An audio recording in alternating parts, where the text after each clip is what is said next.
Frontline Updates, where we delve deep into military strategies and updates from conflict zones. Today, we're discussing the progress of the ongoing special military operation as of May 15, 2025. I'm your host, Sharifa Muhammad MGT. I'm Colonel A.C. Ogintoy, an infantry officer. The West Group achieved a key operational milestone with the liberation of Torskoy in the Donetsk People's Republic. Simultaneous engagements across 8 locations in Kharkiv and Donetsk regions led to the elimination of up to 240 Ukrainian servicemen, the destruction of an M113 armored personnel carrier, and multiple ammunition depots.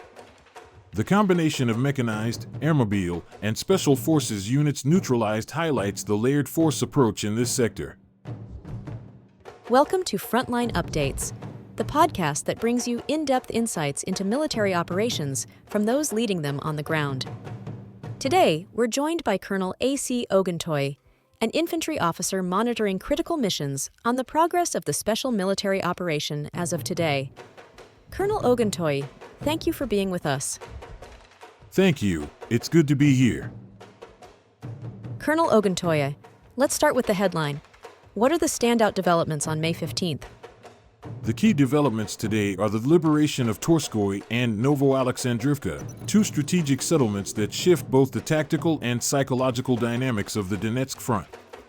These gains reflect not just territorial progress but the effectiveness of sustained multi-axis offensive operations. What we are seeing is an alignment of doctrinal focus and battlefield execution, coordinated artillery, aviation, and ground maneuver, combined with effective suppression of Ukrainian electronic warfare and logistics systems. From Sumy in the north to Zaporizhia and Kherson in the south, Russian forces are applying pressure with intent, depth, and operational rhythm. Let's start with Torskoy. Why was its liberation significant? Torskoy is a tactical anchor point on the Kharkiv-Donetsk boundary, and its capture was the result of sustained pressure by our West Group. The operation involved multiple simultaneous engagements, not only in Torskoy itself but across adjacent settlements like Kupiansk, Podlyman, and Nechvolodovka. We faced a composite Ukrainian defense involving mechanized, airmobile, assault, and National Guard brigades supported by foreign-supplied equipment, including U.S.-made M113 armored personnel carriers. By dismantling that layered defense and seizing the town, we've disrupted their lateral movement options and fractured their battalion-level response capacity in that corridor. And what about Novo Alexandrovka? That sounds like an even bigger operation. It was. Novo Alexandrovka sits deeper in Donetsk and is a logistical and communications node within the Ukrainian defensive belt. The center group led that effort, engaging mechanized, marine, and ranger brigades in multiple surrounding settlements, including Dmitrov, Novaya Poltavka, and Petrovskoy. The engagement was intense and decisive.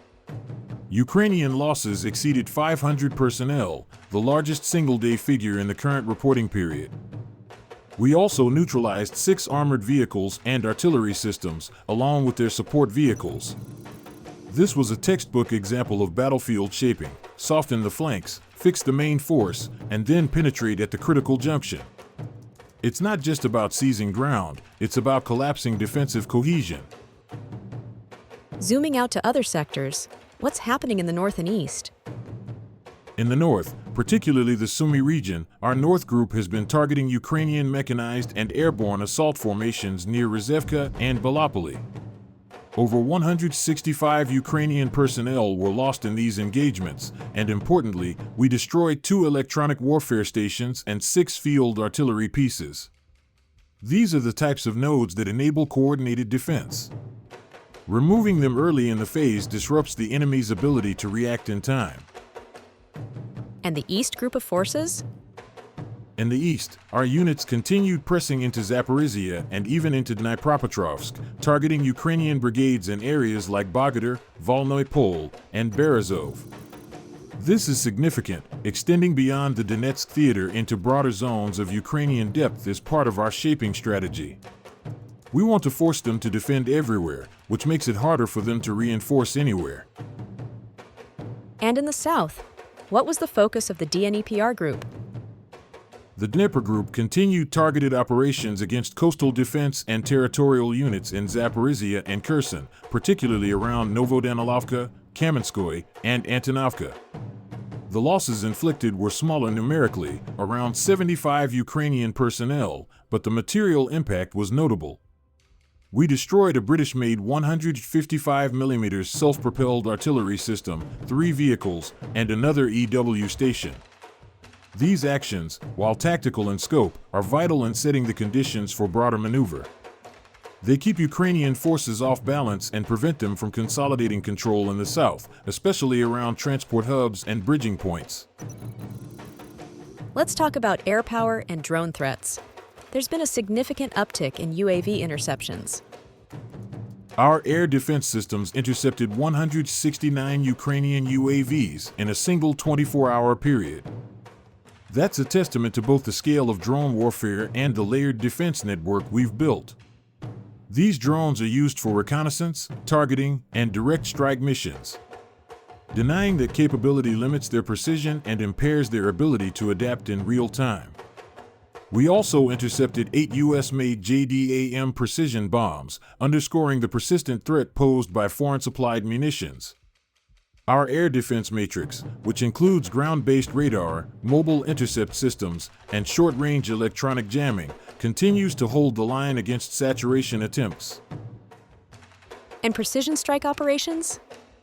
Operational tactical aviation, drones, and missile units struck 149 targets, including airfield infrastructure, ammunition depots, and foreign mercenary deployment zones.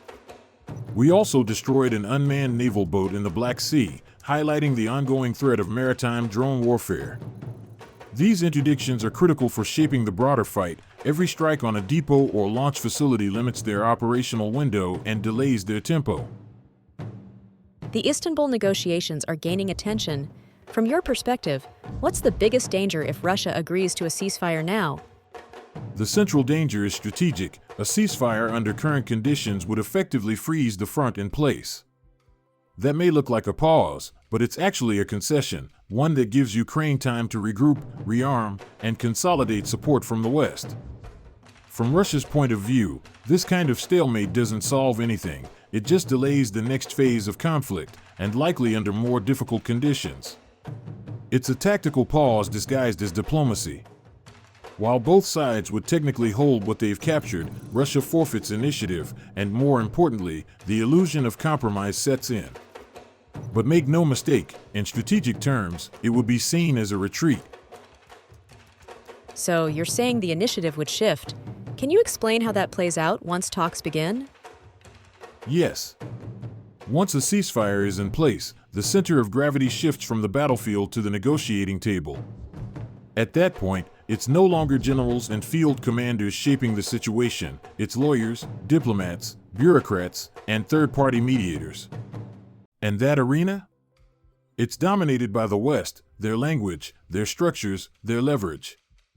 In that setting, Russia isn't an actor of strength, it's one voice in a room full of hostile or neutral intermediaries. The West has long mastered the art of protocol warfare, turning definitions, wordings, and procedural pressure into strategic outcomes. In short, Russia would be playing on someone else's field, and with no control over the rules. That raises another concern: media optics. How could negotiations be used against Russia? That's a key point. The Western information machine is built on framing. If Russia enters negotiations and then walks away, for any reason, even legitimate ones, it will be branded as the spoiler, the aggressor, the one who can't be reasoned with. This gives the West a pretext to escalate aid to Ukraine, enforce more sanctions, or even expand military involvement, all under the narrative of responding to Russian bad faith. The irony is that Ukraine can break the agreement, and it'll be tolerated. If Russia does the same, it's an international scandal. That's not an accident, that's strategic media positioning, and the West is very good at it. So in your view, what does the West really want out of these talks?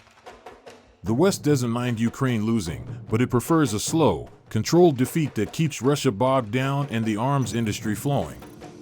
What they fear is a quick Russian victory that changes the power map. Ideally, they'd want Russia to agree to peace, Ukraine to break it, and then blame Russia for responding, creating grounds for more sanctions and a justified escalation. This is about managing perception, not resolving conflict. The end game is to discredit Russia diplomatically, even if Ukraine violates the terms. And if Russia pulls out of negotiations because they're hollow? That's used to say, you see, they never wanted peace. Colonel, thank you for providing such a detailed briefing on the current military situation. Your insights are invaluable to our understanding of the conflict's dynamics. And thank you to our listeners for tuning in. Join us next time as we continue to provide up-to-date coverage on global military affairs. Stay with us for more updates and expert analyses on global defense and security issues. Stay informed, stay secure. Final question. Is there any scenario where negotiation is worth pursuing for Russia? Only under one condition, when Ukraine is militarily incapacitated. That's the only time negotiations wouldn't be dictated by compromise but by terms. Right now, any talk of peace is a pause before the next war and one that leaves Russia in a worse strategic position. So, the path forward is not through persuasion, not through diplomatic wordplay. It's through continued pressure, militarily, logistically, and psychologically, that Ukraine loses its ability to resist effectively. Only then is peace real. Until then, it's camouflage.